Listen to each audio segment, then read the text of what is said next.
তো তারপরেও যে মাছগুলোকে ধরলাম সেই মাছগুলা আপনাদের সাথে একটু দেখাই, শেয়ার করি, অনেক ভালো লাগা।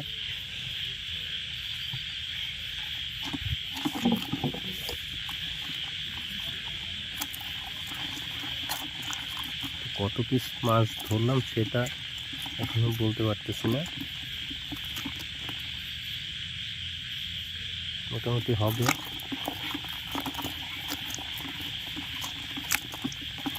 প্রচুর মাছ আছে, বড় বালতিতে, হাফ বালতি। তো বড় মাছগুলো বেশিরভাগটাই নিচে আছে, ছোট ছোট মাছগুলোই দাবাদাবি করতেছে। তো এখন আপাতত ভিডিও এটুকুই, বাকিটা কালকে দিনের বেলা দেখাবো যে কত পিস মাছ ধরলাম। তো ওদেরকে এখন পানি দিয়ে রেখে দেব,